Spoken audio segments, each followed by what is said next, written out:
This is Democracy Now!, democracynow.org, The War and Peace Report. I'm Amy Goodman. U.S. Defense Secretary Lloyd Austin has ordered a new high-level inquiry into one of the deadliest known U.S. airstrikes in recent years. In March 2019, a secretive U.S. Special Operations Unit called Task Force 9 bombed the Syrian town of Baghouz, killing dozens of women and children. The bombing came as the U.S. was attacking one of the last strongholds of the Islamic State in Syria. The military then spent 2.5 years covering up the attack, even though the high civilian death toll was almost immediately apparent to military officials. One legal officer even flagged the attack as a possible war crime. U.S. military officials downplayed the death toll, delayed reports, and sanitized and classified evidence of civilian deaths.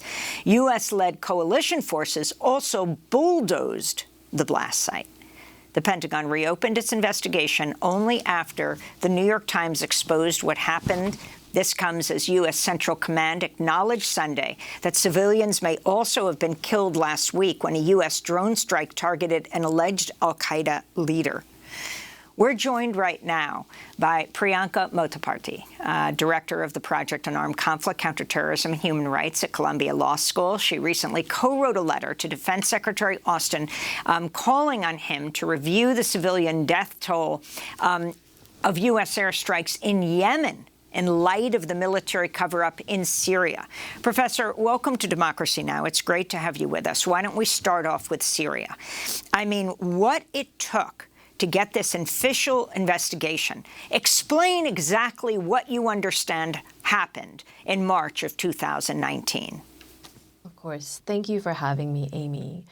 So what we understand at this point really comes from the New York Times reporting. And what they reported is that in March 2019, 70 individuals in Baghouz, Syria, were killed, a large number of them women and children. Immediately after that airstrike, it was reported by at least one Air Force lawyer as a potential war crime.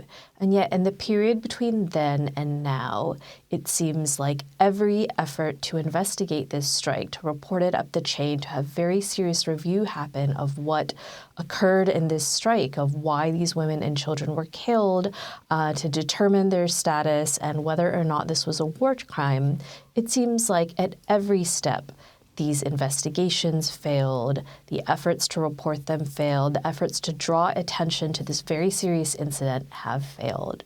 And so where we stand now is that the Pentagon has ordered yet another investigation into this incident.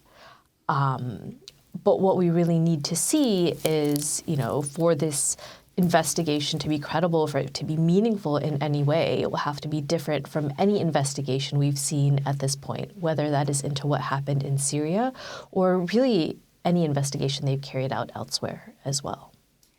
I mean, in addition to everything else, the bulldozing of the site of the attack in March 2019, can you respond to this? And also, the Pentagon spokesperson, John Kirby, saying no military in the world works as hard as we do to avoid civilian casualties. Start off with the bulldozing of the site, clearly to destroy the evidence. Of course. So first of all, the bulldozing of the site is just one piece of a larger puzzle where, again, every aspect of what was supposed to happen failed. The site was bulldozed. Records were apparently, strike logs were apparently falsified or, incorrectly registered. The strike was reported, but no serious investigation happened. This is not the case of one little mistake, one extraordinary incident, one unique case where one thing went wrong. This really points to a crisis of accountability in the Pentagon. And you see that by the fact that, as you said, the strike was bulldozed. That was happening on the ground, in the control room. The reporting did not go as it should have gone. In terms of the record keeping, that also did not go the way it was meant to go, and the way we're told it goes. We are told, as you said, that this military does more than any other military in the world to avoid civilian casualties, to prevent civilian casualties, and yet and again, that is not what we see. We continue to see civilians getting killed. Investigations, thorough investigations are not happening. And that is a key part of what needs to happen.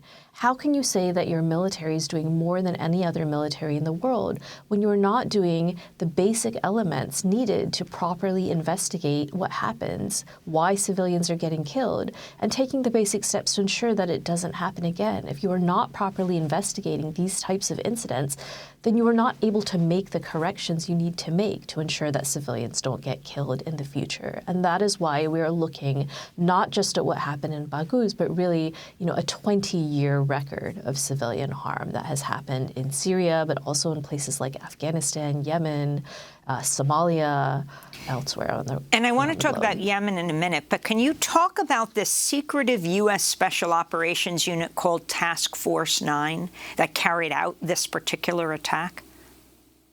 Really, Amy, what I know about Task Force 9, again, comes from that New York Times article. And what we found is that there was a real, what we read from that article was that there was a real lack of coordination between that task force and other parts of CENTCOM that were operating in Syria in the exact same theater, in the exact same, very small piece of land at that point in time. And, what the New York Times reported about Task Force 9 raises some very serious questions. They reported that Task Force 9 repeatedly described its operations as self-defense operations, even when there was no incoming fire, even when their troops were not on the ground.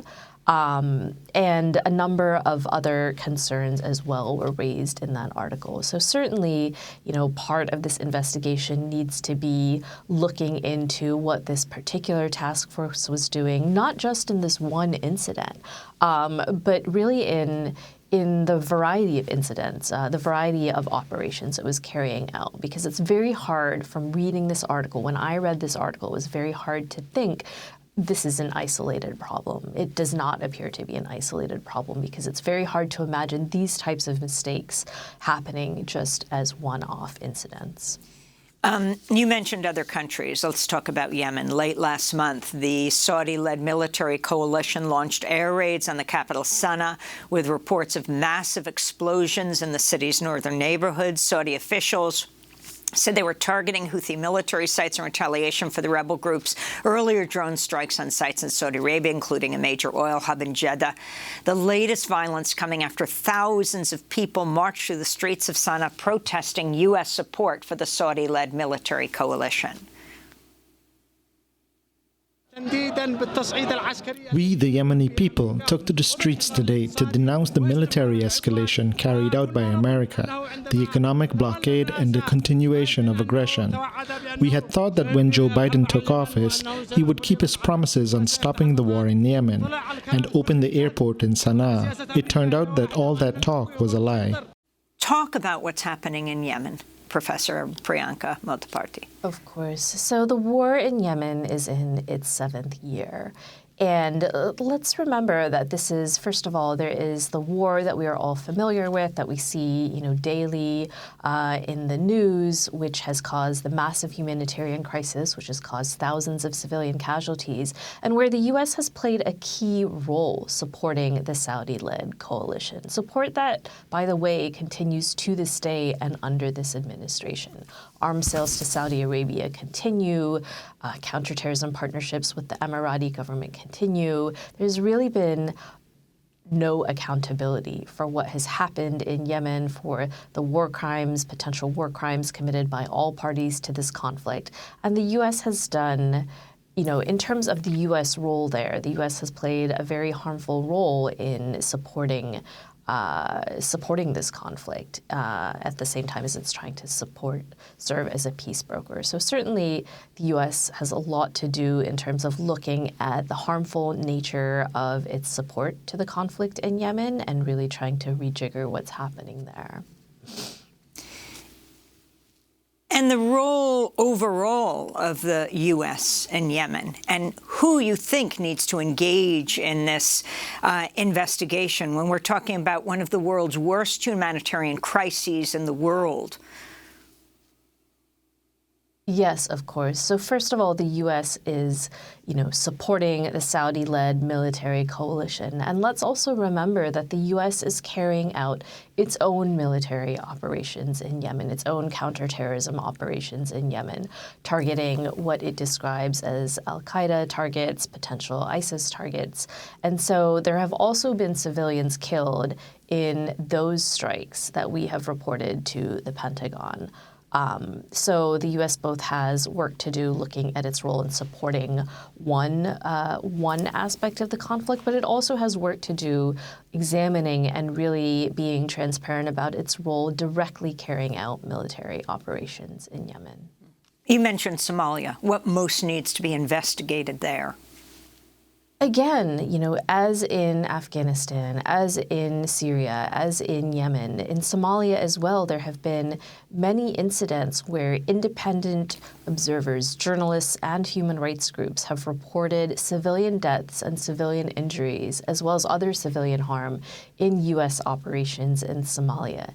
And again, we only see the U.S. admitting fault, acknowledging its role in causing civilian deaths, and just a very small fraction of these. There are a number of incidents that they've yet to take a serious look at.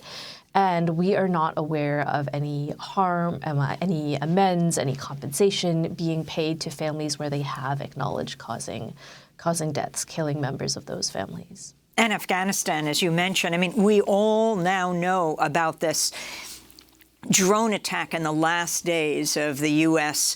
During the U.S. withdrawal from Afghanistan, because all the media was in Kabul. Would you say what we saw there and the admissions by the Pentagon, because of the reporters on the ground interviewing the family and finding out the number of children who were killed, that this is an example of what's happened in Afghanistan for the last 20 years? That strike was in many ways of a piece with exactly what we've seen in Afghanistan for the last 20 years, where incorrect intelligence led to targeting and killing of civilians. In other cases, civilians have been killed as collateral damage. But either way, there has been, a common response that these strikes were justified, that they were based on good intelligence, that they were, righteous, as I believe one generalist said. In this case, what was unique is that, as you said, there were journalists in Kabul, excellent investigative journalists who really followed this story up, who visited the family just, shortly after that attack and was able to really piece together in a very detailed way, not only who was killed and the fact that, 7 children were killed, some of them very, very young, but really pieced together the details of who this individual was, who was apparently targeted. He was a humanitarian aid worker, what he was doing the day that the strike was carried out, and to get a counter-narrative from the military in which they alleged he went to some kind of safe house and was packing his car with explosives. And what they were able to do was really contrast these narratives, one of, supposition and assumption about his hostile intent, and one, the reality that he was an aid worker going about his days. And so what was unusual is that we were able to contrast these narratives and understand the truth of what happened in this case. But there are many, many other cases, families living in more remote areas, whose harm did not happen in such a intense period where there was so much media scrutiny of what was happening in the country, and their cases, did not get the same level of scrutiny, will not get the same response, and that is just a tragedy. Finally, I want to ask you about the drone whistleblower, Daniel Hale. In July, the former U.S. Air Force intelligence analyst was sentenced to 45 months in prison, almost 4 years in prison. He's pled guilty to leaking government documents revealing the U.S. military's drone program. In November 2013, he spoke at a drone summit in D.C. organized by Code Pink. Before I begin, one last thing. I just would like to, in a way, say I'm sorry. I'm not up here for any good reasons. And to the people in the audience who are victims or who are families of victims or have families who live in countries where U.S. militarism and specifically unmanned systems are conducting kinetic strikes. I'm sorry because I'm up here because I was, for a short period of time during my military career, as an analyst working with unmanned systems deployed to Afghanistan. And at the very least, you all deserve an apology. That's Daniel Hale, the drone whistleblower, now being held at a communication management unit in prison at United States Penitentiary Marion in southern Illinois. Professor Motaparthy, who should be in jail and who should be free? You know, Amy, I think that question really, what we want to do is what we want to understand, why Daniel Hale did what he did. What motivated him and what were the results of his actions. And frankly, what he did was to bring to the American public and to the global public a level of transparency about what was really happening in some of these drone strikes and, the way that civilian casualties were being undercounted through the systems that the U.S. military was using. What he disclosed, among other things, was that individuals who were not identified, who were killed in these strikes, people who were killed, whose identity was not known, they were also being described as enemies killed in action. And that is how that is part of the reason that we consistently undercount, the number of civilians killed in U.S. military operations overseas, and understand them to be, more successful or more justified than they may be in reality. Daniel Hale played a key part in exposing that undercounting of civilian deaths. And certainly he did a great service to the American public in exposing that information. Professor Priyanka Motaparthy, I want to thank you for being with us, Director of the Project on Armed Conflict, Counterterrorism, and Human Rights at Columbia Law School.